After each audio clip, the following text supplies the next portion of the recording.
Assalamualaikum warahmatullahi wabarakatuh. Kami dari kelompok 7 yang beranggotakan Firda Fauzian, Imelda Auliaunnisa, dan Neneng Nurhayati akan menjelaskan tentang teori medan makna. Teori medan makna. Menurut Jeter, istilah teori medan makna atau teori of semantic field berkaitan dengan teori bahwa pembendaharaan kata dalam suatu bahasa memiliki medan struktur, baik secara leksikal maupun konseptual, yang dapat dianalisis secara sinkronis, diakronis, maupun secara paradigmatik.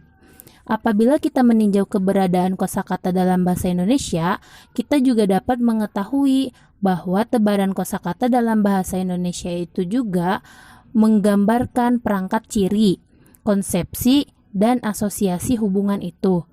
Kata-kata seperti wafat, gugur, meninggal, dan mati mampu mengasosiasikan adanya hubungan ciri yang sama.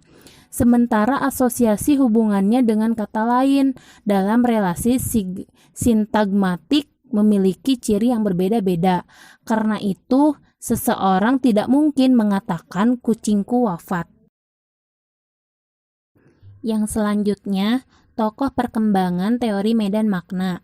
Teori yang semula dikemukakan oleh Herder pada tahun 1772 dan Humboldt pada tahun 1836 cukup mendapat perhatian dari beberapa ahli. Salah satu hasil kajian yang cukup berpengaruh adalah kajian dari Trier pada tahun 1934. Salah satu patokan utama linguistik abad 20. Ia berasumsi bahwa bahasa terdiri dari sistem atau satu rangkaian subsistem yang berhubungan.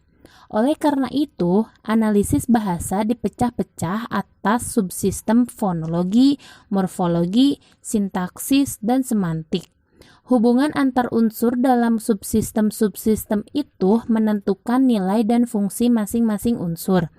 Jeter melukiskan kosakata sebuah bahasa tersusun rapi dalam medan-medan, dan dalam medan itu setiap unsur yang berbeda didefinisikan dan diberi batas yang jelas sehingga tidak ada tumpang tindih antar sesama makna. Sebagai contoh, pandai yang berarti cerdik, terpelajar, terdidik, bijak, berpengalaman, dan cendekiawan. Teori medan makna selain berhubungan dengan masalah relasi makna kata dari periode yang berbeda, asosiasi hubungan kata secara paradigmatis sesuai dengan ciri referensi dan konseptualitasnya juga berhubungan dengan hubungan secara internal antara kata yang satu dengan lainnya. Yang selanjutnya adalah medan makna dan kolokasi. Kata-kata yang terdapat dalam medan makna dapat digolongkan menjadi dua, yaitu golongan kolokasi dan medan set. Bismillahirrahmanirrahim. Baik, di sini saya Imelda Auliaunnisa akan melanjutkan materi yang telah disampaikan oleh Saudari Firda Fauzian mengenai kolokasi. Kolokasi berasal dari bahasa Latin colloco yang berarti ada di tempat yang sama, dengan menunjuk kepada hubungan sintagmatik yang terjadi antara unsur-unsur leksikal itu. Oleh karena itu, kajian tentang medan makna sangat erat hubungannya dengan kolokasi. Dengan kata lain, kolokasi ini adalah perkumpulan antara sebuah kata dengan kata yang lain dalam suatu lingkungan yang sama. Misalnya, kata-kata lahar, lereng, puncak, curam, dan lembah berada dalam lingkungan mengenai pegunungan. Jadi, kata-kata yang berkolokasi ditemukan bersama atau berada dalam suatu tempat atau satu lingkungan. Oleh karena itu, kata-kata tersebut menunjuk pada lingkungan yang sama, yaitu mengenai daerah di pegunungan. Contoh lain, kata-kata seperti layar, perahu, badai, ombak, dan tenggelam berada dalam satu lingkungan yang sama, yaitu dalam pembicaraan mengenai laut. Jikalau kolokasi menunjuk pada hubungan sintagmatik karena sifatnya yang linear, maka set atau medan set menunjuk adanya hubungan paradigmatik karena kata-kata atau unsur-unsur yang berada dalam suatu set dapat saling menggantikan. Misalnya, kata remaja merupakan tahap pertumbuhan antara kanak-kanak dengan dewasa. Contoh yang kedua, sejuk adalah suhu di antara dingin dengan hangat. Jadi, jika kolokasi itu diartikan sebagai suatu kata dengan kata yang lain dalam suatu lingkungan yang sama, akan tetapi medan set atau set diartikan sebagai suatu kata itu dapat digantikan dengan kalimat lain yang sama maksud dan tujuannya dengan kata tersebut. Medan set. Medan set menuju pada hubungan sintagmatik karena kata-kata atau unsur-unsur yang berada dalam suatu set dapat saling menggantikan. Misalnya, remaja merupakan tahap pertumbuhan antara kanak-kanak dengan dewasa. Set paradigmatiknya dari mulai bayi, kanak-kanak, remaja, dewasa, hingga manula. Seperti yang sudah diulas sebelumnya mengenai medan set, dalam medan set ini ada tingkatannya yang dapat ditukar, bisa dari atas ke bawah ataupun dari bawah ke atas. Pada intinya, dalam set paradigmatiknya ini dapat dipertukarkan atau digantikan. Pengelompokan kata berdasarkan kolokasi dan set dapat memberikan gambaran yang jelas mengenai teori medan makna. Meskipun makna unsur-unsur leksikal itu sering bertumpang tindih dan batas-batasannya seringkali menjadi kabur.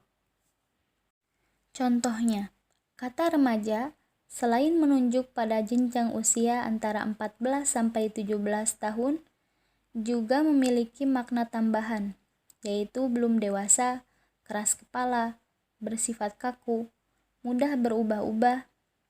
Pendek kata, pendirian mereka masih labil. Contoh medan set dalam bahasa Arab adalah medan kosakata yang berkaitan dengan kata hub atau cinta.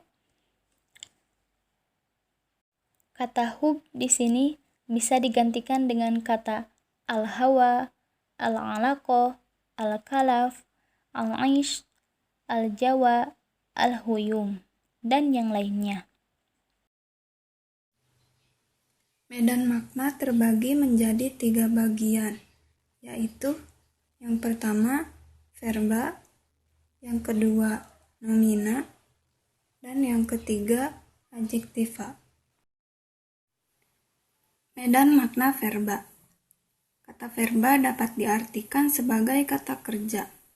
Contoh, verba memotong, yaitu menguapkan, menggunting, mengiris, menebang, memutuskan, memangkas, menyabit, dan mengetam. Kemudian ada verba memukul, yaitu meninju, menyepak, mencubit, mengamuk, mencekik, dan menampar. Medan makna nomina. Nomina dapat diartikan sebagai kata benda.